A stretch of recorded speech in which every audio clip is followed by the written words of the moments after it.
að austan sem tekin upp í Valaskjálf á Egilsstöðum. Þessu næst að tala svolítið pólitík og ljóðlist. Stefán Bogi Sveinsson, forseti bæjarstjórnar Fljótsdals héraðs, velkominn. Takk. Hvernig pólitíkin í þínu sveitarfélagi? Mikið hringt í þig og þú skammaður? Mörguleyti minna heldur en ég kæri mig Ég hef stundum haft áhyggjur af því að fólk viti bara ekkert af því að ég sé í bæjarstjórn. En það alltaf öðru hvoru sem að fólk hefur samband og maður reynir svona feta veginn á milli þess að svona verja það sem sveitarfélagið að gera og jafnframt auðvitað taka undir það þegar kemur gagnrýni sem á rétt á sér. En þér nú líka svona, þú fær nú líka klapp á bakið, það ekki? Það kemur alveg fyrir, jú, og það alltaf ánægilegt. Maður verður að safna því saman og eiga inn í byrðir þegar að gagnrýnin kemur, ganga á. En stundum spyr maður sjálfa sig svona, hvað fólk að bjóða sig fram í þetta? Þetta ofta á tíðum svona vanþakklátt.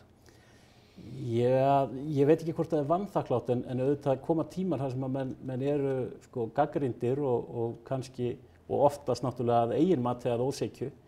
En þetta einhvers konar samblanda af kannski vilja bara til að þjónusta og líka náttúrulega yfirleitt þeir sem eru í sveitarstjórnum fólk sem hefur skoðanir og áttar sig á því að farvegur til að vinna þeim framgang auðvitað með því að bjóða sig fram og vinna þessum málum.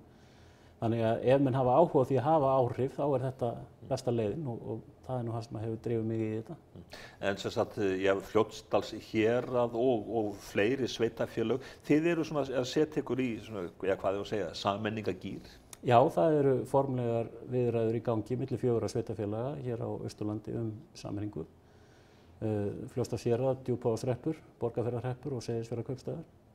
Og það bara góður gangur í þeim viðræðum, menn eru konur á þann stað að það eru starfshópar að skoða ákveðin úrlausnarefni og stefnt að því að geta kynnt þetta fyrir kjósendum fyrir sumarið og ef vel gengur þá stefnt að því að kjósa í haust.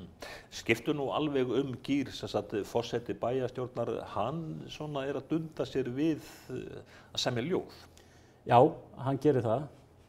Og ég hef nú stundum sagt að þetta sé ekkert endilega óskylt. Það einhver svona sköpunarþrá sem keyrir mann áfram og sömuleyti það sambærileg þrá að vilja móta samfélagið í kringum sig og vilja móta einhvers konar listaverk. Þannig að já, ég hef gert þetta mjög lengi og svona eftir því sem árin líða þá hef ég áttað mig á því að þetta á bara að vera hluti af mínu lífi að vera listamaður. Hvert yrkisefnið, hvað þetta semja? Ég sem bara ljóðum sjálf á mig. Það eiginlega þannig.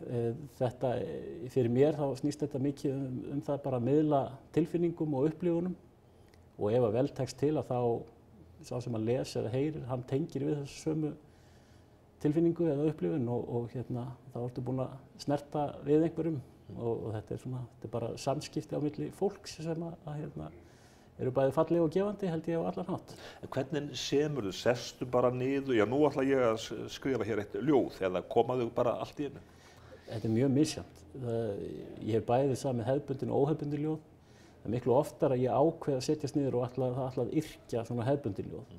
En svo hef ég reynt að temja mér það að ef ég fæ hugmynd eða kemur til mín hending eða eitthvað þess aftar að skrifa hana hjá mér og þetta getur komið hratt eða tekur langan tíma, það misjafnt. En maður reynir svona að vera opinn fyrir þessu eiginlega bara alla daga og grípa þetta þegar það kemur. En man ég ekki rétt að þú hefur komið nálega eða bara haldið þína eigin ljóðahátíðir eða hvað? Ég hef tekið þátt í og skipulagt með öðrum ljóðahátíð sem heitir Litla ljóðahátíðin í Norðausturríki. Það hátíð sem teygir sig bæði yfir Norðurland og Austurland og við höfum gert þetta núna í nokkur ár og ætlum að reyna að halda því áfram. Og markmiðið svolítið að hjálpa fólki að upplifa ljóðlist og þá fáum við til okkar skáld sem eru í fremstu röð og bjóðum fólki upp á að heyra ljóðin lesin. Því að það getur verið mikill munur á því að lesa ljóðablaði eða heyra þau lesin og sérstaklega höfundi. Það önnur upplifun.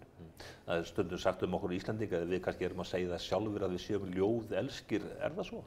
Ég held að sé alveg rétt að því leytinu til að Íslendingar almennt eru mjög velviljaðir ljóðskáldum. Ég fengi miklu meira að klappa á baki fyrir að vera ljóðskáld heldur en að vera pólitíkus.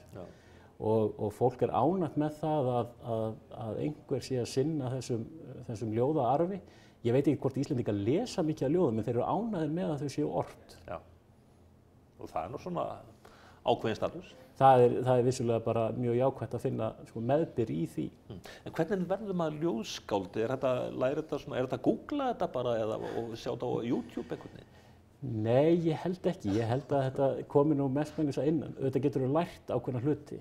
En ljóðskáld, sko, sá skáld sem ákveður að sjálfur hann sé skáld. Fyrir mér þetta ekkert flóknara. Það engin nefnd sem þú sækir skáldaleyfi til. Og ef að þú finnur hjá þér þörfina að þú setur þetta niður bara eftir þínu höfði og ef að þér finnst að vera ljóð þá það ljóð og ef að þér finnst að vera skáld þá ertu skáld, þá tekur það enginn að þér. Verður ljóðahátíð í sumar? Já, við stefnum að því að halda ljóðahátíð núna á vordögum en það liggur ekki alveg fyrir hvenær hún verður en við ætlum að reyna að halda okkar striki eitthvað áfram. En þetta svona á teikniborðinu? Þetta á teikniborðinu, já. En þú ert hérna með á borðinu ljóðabók sem að ég gafst út, hvenær þá í? Já, núna í haust. Mína aðra ljóðabók, þessi heitir Opus og það sem var nú kannski sérstakt við hana það að þessari bók fylgir geisladiskur og ég fekk til liðs við mig Jónas Sigurðsson og Ómar Guðjónsson og þeir sem sagt leika tónlist undir og ég les og það á geisladisknum. Þannig að þarna geta menn bæði notið þess að lesa ljóðin og líka að hlusta á þau og fá svona svolítið aukna vídd í þau með tónlistinni sem að þeir sköpuðu með þessu. Og við skulum enda þetta ágæta spjall okkar einmitt með því að ég fá þig til þess að lesa eitt ljóð. Já. Ég ætla að lesa hér ljóð sem er það 8. í bókinni og heitir Korsíka víða. Þegar ég var barn sá ég bíómynd 2 menn. Þegar annar var fyrir hnjaski, meiddi hinn sig. Þar með gátu þeir framið öll sín axarsköft án afleiðinga fyrir sjálfa sig. Það var hinn sem upplifði sársaukann. Þetta var allt mjög fyndið í minningunni. Það sem ekki jafn fyndið í minningunni að þegar ég drakk fékkst þú marbletti.